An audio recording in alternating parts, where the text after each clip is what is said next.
sa nabanggit sa sitwasyon ngayon? Yun ang ating tatanungin. So siguro dito po muna tayo sa pro-divorce. Ma'am, kayo po mauna. Magsasalita ako bilang isang abogado ng mga abused women. Sa aking experience, makikita na talagang hindi sapat yung batas. Kasi kahit na yung mga abused women, whether physical, sexual abuse ito, may posibilidad pa rin na hindi ito mag-grant ng court. Makikita natin na, for example, kung gamitin natin yung psychological incapacity, ito ay subject to judicial interpretation. So, depende sa judge kung tingin niya, sapat nga yung grounds, di ba? Sa psychological incapacity, you have to prove antecedents, incurability, gravity. So, napakahirap nito i-prove kasi kinakailangan mo pa ng psychologist, mahal ang abogado. At maliban dito, meron kami mga kaso na klaro na sinaktan, may verbal abuse, inihian pa yung mga anak dahil lasing, yung ganon, gambler. So dito, hindi pa nag-grant yung nullity niya. So ang sinasabi natin dito, hindi talaga sapat ang batas. Kung merong divorce, kung saan sinasabi na talagang hiwalay na, matagal nang hindi magkasundo, di ba sinasabi natin dito, ito yung batas na hinahanap natin, di ba? Kasi nga, habang walang divorce, patuloy ang pang-aabuso sa totoo lang. In fact, yung mga lalaki, malakas ang loob nila kasi sasabihin nila, kasal pa ako sa asawa ko, di ba? So ito sinasabi namin, kailangan ng mga abused women ng divorce kasi dito, masasabi na nila, closed na, may closure na, ayoko sa'yo, yung ganyan. Kaya dito, klaro na talagang kung merong divorce, di ba, yung mga abused women natin, matitigil ang pang-abuso, matitigil ang cycle of violence. Tapos sa psychological incapacity, ito ay mahal. Tapos ito ay, yun nga, meron pa nga mga judges na sasabihin nila, I do not easily grant, ito, quote-unquote ito, I do not easily grant nullity of marriages because it's against my religion. So dito, imbes now you have so-called an impartial judge, you have judges who use their religion. Okay, so sinasabi po ninyo, mas mapapadali. Kumbaga hindi na madadagdagan yung torture sa babae. And sa lalaki, kasi kung minsan yung babae naman na nambubugbog, ano? Meron din, pero kadalasan lalaki. Okay. So, Attorney Lorna Kapunan. No, ibig ko, first let me start by saying na ang US Bishop, the US is not a good example. Kasi sa US, meron tayong tinatawag na no-fault divorce. Ang panukalang batas dito sa Pilipinas ay hindi naman no-fault divorce. As a matter of fact, yung enumerate are 5 very specific grounds, no? So, ang heading ng discussion natin is only in the Philippines. The Philippines is the only country in the whole world that does not have a divorce. Lahat meron? Lahat meron. Japan, Korea, Vietnam, meron? Yes. Lahat. Laos? Where the seat of the church resides, the Vatican, there is divorce. Spain, which gave us 300 years of Catholicism, gave us divorce, has divorce. Even our own Philippine Catholic Church acknowledges that there are instances where a marriage has to be severed. And dyan naman ang galing yung ating Article 36 sa canon law, Bishop, under Canon 1095, sa canon ng Catholic Church, lifted dito ng legislators to make Article 36. What is Article 36? We call it by a very long name called Declaration of Nullity of Marriage. I call it a DAC.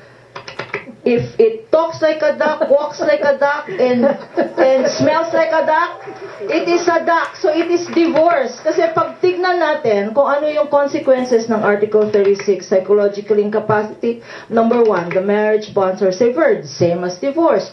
You can revert back to your maiden name, same. Separation of property, dissolution of marital bonds, same as divorce. So call it a divorce. It is the hypocrisy of Congress who want to remain married to their wives and who want to keep their mistresses as well. Parang gusto kong i-extend. Pero hindi na ba? Babalikan na lang natin si Attorney Kapuna. Parang gusto ko i-extend yung mistress, yung part ng mistress. Okay. Sasabihin nila, mahal kita, kaya lang may asawa ko, hindi kita pwedeng i-divorce yung asawa. Para, di ba ganun yan? Para wala silang pananagutan sa kabit, gano'n. Ay lang, to have your cake and eat it too. Yan, yung mga eat it too, yung mga yan. Okay, so Representative Attorney for Office of the Solicitor General, tama po ba na hanggang ngayon? Dati po. Dati po. Bago po ako nag-private practice. Yes. At, Pero tama po ba na hanggang ngayon lahat ng mga nag-a-apply for annulment or legal or annulment kailangan dumaan sa OSG? Hindi po. Ito po ay, jurisdictional ito. Ito po ay pagka nag-a-appeal po sila o kaya yung decision ay umakyat. Corina, Dadaan po hindi sa- matatama yun. Kanya, ang tanong sa panel namin, bakit mahirap ang legal options ngayon, ay ang sagot dyan ay dahil sa inyo, dahil sa OSG. Kasi po, kailangan because precisely of the constitutional provision that says it is the interest of the state to preserve the marriage. The state is represented by the OSG. From the very start, filing of the complaint, kailangan may answer sila. Ang nangyayari, because may prosecuting fiscal at may OSG. For efficiency, napakalaki ng problemang, napakadaming kaso ang OSG, dinidesignate ng OSG ang prosecuting fiscal to represent the Office of the Solicitor General, which represents the state. So, every step of the way. Tama rin si Attorney Imbong, no? Why is it so difficult? Because almost automatic ang policy ng Office of the Solicitor General. Miski na yung judge, grinant na yung annulment, Article 36, nag-a-appeal pa rin ng OSG. All the way, miski na natalo sila sa Court of Appeals, ang OSG, pupunta pa sila sa Supreme Court. And so, even if we say that there are provisions... Annulment lang, Supreme Court? Yes. Miski na may kanya, tinatanong nila, pag meron akong mga kliyente, attorney, gaano ba katagal ang annulment na yan? I say, depende. Are you friendly or unfriendly with your spouse? Kasi kung friendly yan, pwedeng 6 months to 6 years. Kung unfriendly yan, pwedeng 20 years, forever yan. Kasi ang pinag-aawayan, hindi naman marriage ang pinag-aawayan, hindi naman mga anak. Because sometimes, it is the children who decide. In fact, more often than not, ang mga anak ang nagsasabing, Mommy or Daddy, sana matagal nyo nang hiniwalayan si Papa or si Tatay. Why? Because they can see a broken marriage. The problem with this anti-divorce enthusiasts is that they blame divorce for the breakdown of marriage. That is not true.